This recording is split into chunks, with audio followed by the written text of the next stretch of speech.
What can an integrative practitioner do? Talk about that, especially if somebody has cancer. I mean, can they work hand in hand with a more traditional doctor that someone else might be going to, and would it be helpful to have both? Absolutely. So this is how I look at, integrative cancer care, but you could apply it to integrative cardiovascular care as well. So I feel that in conventional medicine, what we have are disease experts, and we need health experts as well. So I explain, if you have a complex illness, you need a team. You absolutely need your specialist in your disease, but you need someone who also knows how to tend to your health, because in oncology, health isn't even in the vocabulary. It doesn't come up. But what do patients want? Patients want their health back.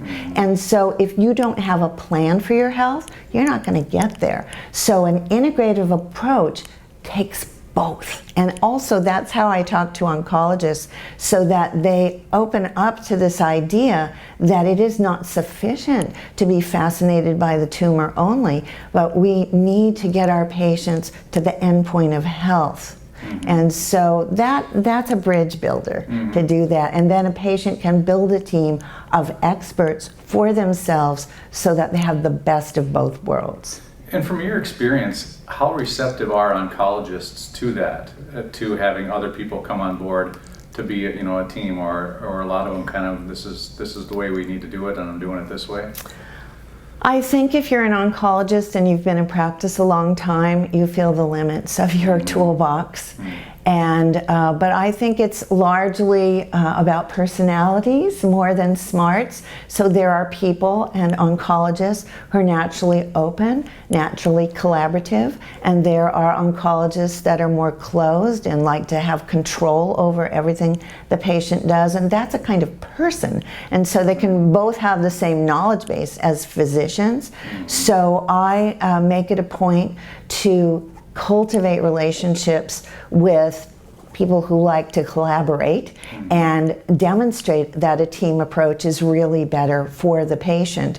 So I think as a patient, you want to interview your doctor and find out what kind of person your doctor is, not just that they have the knowledge about your disease, but what kind of relationship are they going to have with you as being their patient, and will they have relationships with the other people on your team as well. So it's important that as a patient, you take control of your team. And I always tell patients, you're the head of the team. We all work for you. And oncology itself is a very disenfranchising specialty to the patient, disempowering, disenfranchising, taking away the patient's sense of having control over what happens to them. So, for example, patients are often made to feel that they have to hurry up and start their treatment, otherwise something terrible and cataclysmic is going to happen. But in fact, when you're diagnosed with cancer, that process has been going on in your body 10 or 20 years.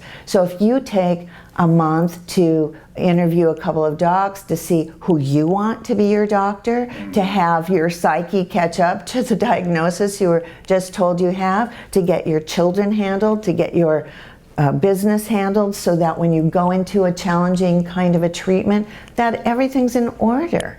And you have made the decision and have ownership. It's your decision, not some doctor told you what you have to do, but that you come in as an educated, informed patient that has peace with who your doctor is. You trust them, you feel comfortable with them, but that you've made the decision yourself, not someone's made it for you.